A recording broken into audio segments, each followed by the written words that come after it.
So what's this fog potion do exactly? Donnie approaches Alexei, who is sitting outside his tent enjoying the festivities. Oh, well, yes, it's a powerful concoction which repels the mist from whoever drinks it. It's how we Vistani can leave Barovia. But for such a rare blessing, we cannot be giving it away for nothing, you understand. Alexei produces an uneven smile, his dirty boot resting on a nearby stool. Damon can sense a hint of dishonesty in his tone. Well, we have obligations here first, so we're in no rush to leave, but I am curious about what this potion contains. Perhaps you will consider selling us the recipe?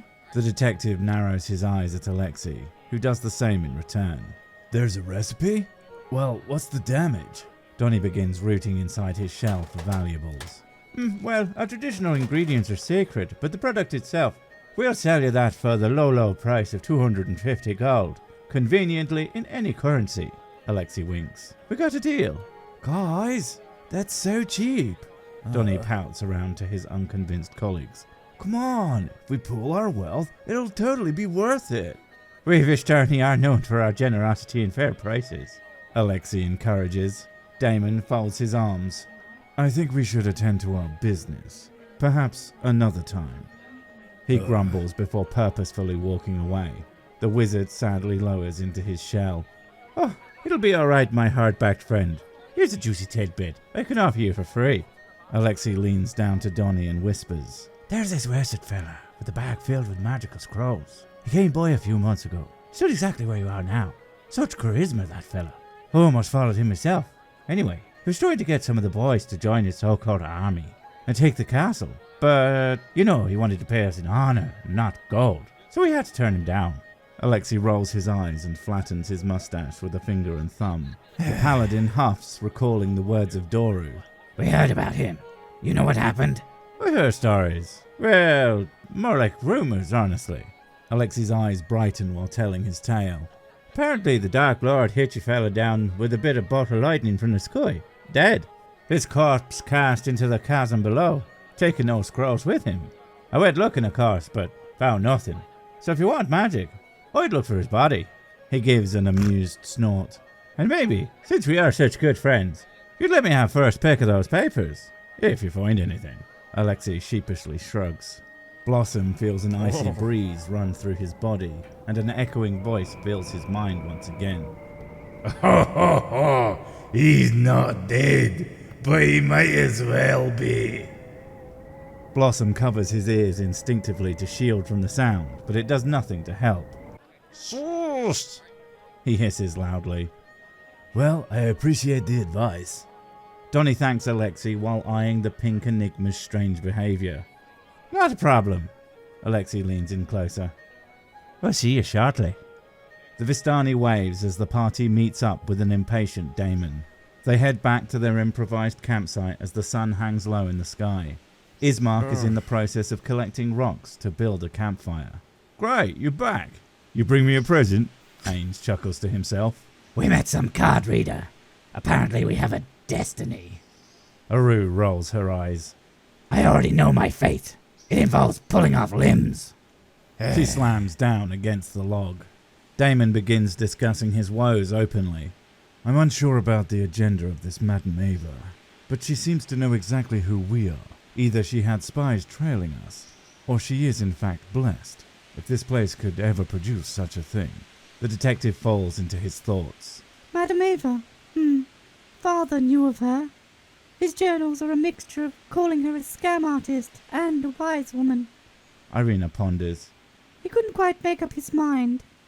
Well, her insights seem to hold significant sway among the Vistani. Damon groans with concerned puzzlement. Perhaps her word should be considered, be it with a pinch of salt. What did this soothsayer reveal? Lucian eagerly leans forward. Seek out some possibly magical artifacts. Donnie begins. In overly ambiguous locations. Aru huffs, folding her arms. Then to fight the bad guy. Blossom adds with enthusiasm, punching the air. Do you think this may involve the dark powers? Damon looks to Lucian for validation. From my experience, anything is possible. Judging by our encounters thus far, We might have actually already met some of these powers. The warlock pleasantly looks over to Ains and his burning hand. I'm not complaining. Pretty sure I'd be dead if that witchy cuckoo didn't save me bacon. But the question still stands. Saved for what exactly? Damon glares at Ains's hand with disdain. The dark powers are not known for their generosity, unless they're getting something out of it. Lucian scoffs proudly. True balance. Well, she was absolutely terrifying, don't get me wrong. She didn't seem that bad. Going on about saving the innocents this, champion of that. Doesn't sound evil, does it? Apart from the whole burning flesh thing, I suppose. Ains has a sudden moment of hindsight. Mountain man just loud.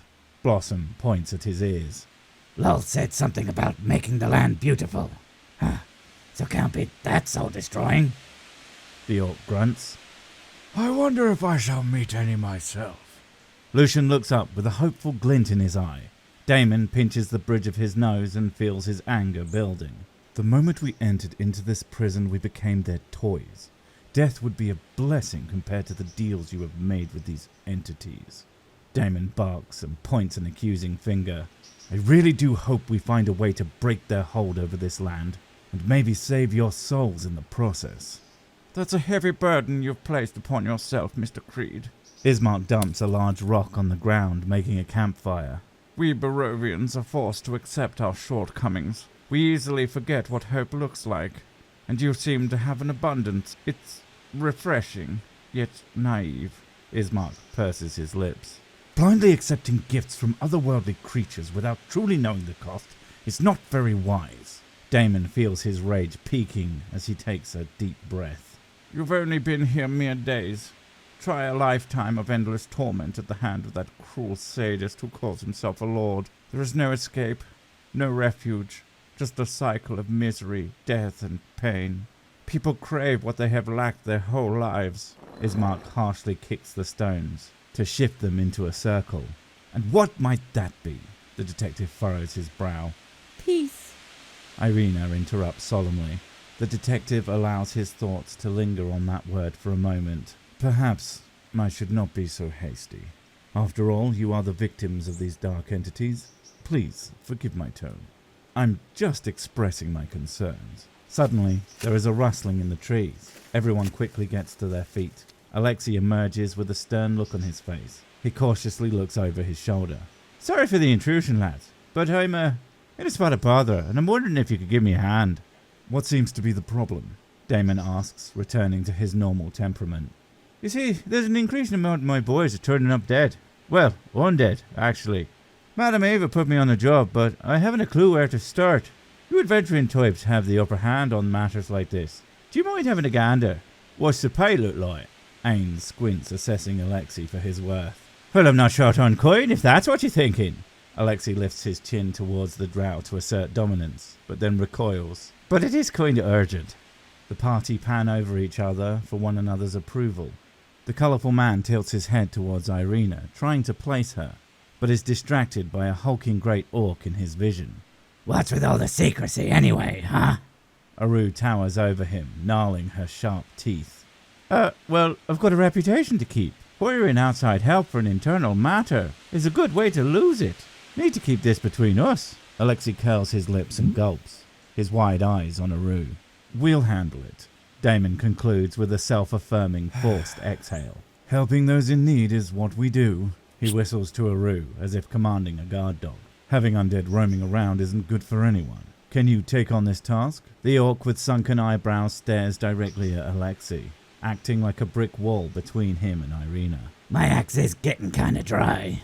Aru produces a delighted smile and raises her axe. Well, perfect. Pay after progress and all that, huh? Well, you'll find me back at the pool then.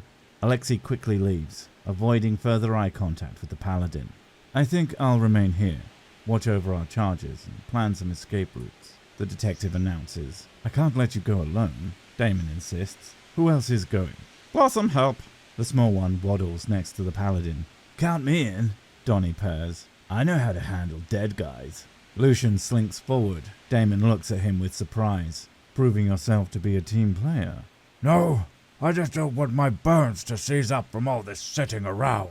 Lucian scowls, but Damon can see right through his harsh persona and smirks. There's nothing wrong with wanting to be useful. Let's do this. Aru marches ahead towards the Vistani camp, escorting the Magickas. It is dusk by the time they reach the camp again. The celebrations have slowed. A few Vistani still sit around the reduced bonfire, drunkenly telling stories. Aru stomps toward them. "You have a death wish, stranger." One of the Vistani stands holding a dagger he was using to peel an apple. "Traveling in Svalik forest at nightfall is dangerous." Huh. I got these to keep me company. She smirks and flexes her muscles. "Even with weapons like those, you should stay here for the night. We have the room if you got the coin." I'll settle this transaction. Lucian glides forward and carefully reaches into his cloak. All the Vistani gather with curiosity. He then places a small pouch in the man's hand. The drunk squeezes the velvet bag gently. It feels soft and malleable. He screws up his face and glares at the warlock with confusion. That is genuine pocket sand. Very valuable magical substance. It shall bring you great glory. Lucian speaks with such confidence and bravado. The man looks down at the pouch and back to Lucian with an amused smile. "In that case, maybe we can barter. I got a chest filled with magic gravel if you want to swap." The Vistani laugh full-heartedly, and the daggered man throws the pouch back to the warlock. "Good one, mate." Lucian stares at his companions with glassy eyes. I'm going to need a distraction. He gruffly whispers. "I got you covered." Donnie begins going into a monologue without hesitation about his science of lycology. "You guys struggle to make your food tasty. Well, have I got a treat for you?" They stare at the turtle and half listen to his flavor suggestions while sipping from their tankards. Lucian leans on Blossom's head and quickly attempts to forge a document of authenticity for his bag of sand. But be it Blossom's lack of table-like qualities or the old man's shaking hand, it looked more like a toddler drew it. Either way, the warlock gazes upon his creation with a sense of unwavering pride. That's horrible. Why not just pay the man? Aru glares at the parchment with dismay. Mocking a man's work does not encourage him. Lucian huffs, balls up the paper, and tosses it into the fire, folding his arms to pout. It's about commitment to the bit. Aru rolls her eyes and flicks over a gold coin to the drunks. That's all you're getting. Don't push your luck. She bares her teeth and produces a low growl. The Vistani takes the coin with slight fear and points to an unoccupied tent. There's no point wandering around in the dark. We'll get more done with light. Aru states, letting her head drop on a sequined pillow. "Looks like we're bunk buddies," Donnie purrs, patting on a colourful bedroll, smiling at Lucian. I'll take my chances with the bears. The old man sighs and sits on a worn chair outside the shelter, while Blossom curls up like a cat on the wizard's shell. The paladin awakes at what is apparently dawn. It's difficult for her to tell with the constantly grey sky. Let's get this job over and done with. She gently kicks at Donnie. The magically inclined of the party groan and drag themselves upright, yawning and rubbing their eyes. It's like you've never seen a sunrise. Aru aggressively spits and barrels towards the colourful clad maiden cleaning up around the bonfire pit. You, woman to woman, can I ask you to be honest? The young girl frantically nods and cautiously takes a step away from the towering green giant. Good. Tell me about your zombie problem. The young girl flicks her eyes towards Alexei's tent before addressing Aru. It's been going on a while now. Alexei said he would put a stop to it. We don't want to be getting him into any trouble now. But this has been going on far too long. Weeks, perhaps. Our people seem to be vanishing occasionally, and then turning up undead. Anything happen? Big changes? Wild phenomena? Aru urges the girl. Let me think. Well, the vineyard had a shortage, which is strange. Folk are forced to drink from the well. It's not the best water, but better than the pool. Wine shortage? Lucian bellows with a hint of fright in his voice. That's a travesty. Barovia doesn't grow much on account of the mist. But the wizards of the wine always manage to keep up the supply. Until recently. The girl gestures with an empty tankard. Wizards? We should go visit them. Donnie rubs his chin and nods, agreeing with his own suggestion. Where is this well? Aru demands. The young girl points and the paladin stomps away. joined by the others lagging behind. Could we at least have some breakfast first? Donnie whines and is instantly presented with a cold, hard-boiled egg from Blossom. Where are you keeping these? An ancient ring of grey mossy stone sits comfortably next to the tree line. Blossom inspects it. Glass bottles surround its base, labelled with Wizards of the Wine Vineyard. He leans his head down into the cold darkness and says, Echo, echo, echo. He chuckles to himself before hearing the gentle sloshing of water, followed by gargled moans. Dan Hall? Blossom waggles his arm. Smells like something died. Donnie leans over the edge to get a better look. He can see a rotting, glistening corpse clawing at the walls. That's because it did. Hopefully it hasn't ruined the water. Aru states. We gotta get it out of there. She begins uncoiling a rope from her pack to make a lasso. A moment. Perhaps this unfortunate soul can give us insight into what happened. Lucian dives into a trance and can feel his thoughts gently grazing against those of the zombie, forming a telepathic connection. Who are you? Lucian bluntly asks. His voice scatters into the void. It's me, Boris the Carpenter. The thoughts float through the psychic link. What happened to you, boy? Pretty sure I was pushed, but I didn't see who it was. Boris nervously laughs. Tell me, how does it feel being undead? Lucian questions with morbid curiosity. What? I'm guessing I'm a little ill, but that's uncalled for. You would smell the same if you've been in a well for weeks. Give me a hand out of here, will you, mate? The zombie reaches an arm to the top of the well and croaks to the party above. Lucian comes out of his trance. Apparently he's a carpenter named Boris. Hello, Boris. Blossom shouts down the well. He hears growling in return. All right, I'll do the heavy lifting. You guys finish it off. Aru lines up her shot and drops the rope over Boris's shoulder and gently tightens it. Sorry, Boris. Blossom calls down. Right, stand back. The orc puts her foot on the edge of the well for leverage and carefully pulls. The zombie is hoisted up, but upon reaching the surface, lunges towards the paladin and bites deep into her arm. Don't bring it, damn it! She cries. The zombie pulls itself over the edge of the wall. Aru instinctively grabs her axe and forces it into Boris's skull with one fatal swing. She breathes deeply as she watches the blood and brain matter leach into the ground. All sound is filtered to a muffled tone. It is as if time has slowed. She feels 1,000 cold, spiny fingers run over her skin, and the voice of Lolth fills her mind. Good work, my champion. Your first kill since accepting my gift. The drow woman giggles with pleasure. Oh, what beautiful art you have created. Adorn yourself and be strong. Aru reaches out to the congealed blood puddle, and not really understanding why, she wipes the zombie's blood over her face, leaving a dark red handprint. The wound on her arm begins to close. What are you doing? Donnie holds his mouth so he doesn't vomit. Leave her be, she's celebrating. Lucian casually remarks. Blossom puts his head over the well's bucket, making heaving noises, when he sees it is filled with murky water, with 2 cups bobbing up and down inside. As he looks closer, he can see zombie flakes floating in the soup. Uh-oh. Ding ding people drink Boris. So the water was already zombified. The warlock ruffles his mustache. Guess this is a lost cause to begin with. What a waste of time. We'll have to drain the water. Aru blinks slowly as she runs her hand on her skin where the wound once was. Or... Donnie pauses dramatically and waddles over to the well, kicks the zombie corpse inside. He then wiggles his claws, and the earth trembles and shifts violently upwards, slowly encasing the mossy stones, turning the well into a small hill. The wizard wipes the dust off his hands happily. mission accomplishment. Alexei is sitting on a crate within his tent when Aru enters. Oh, are you doing?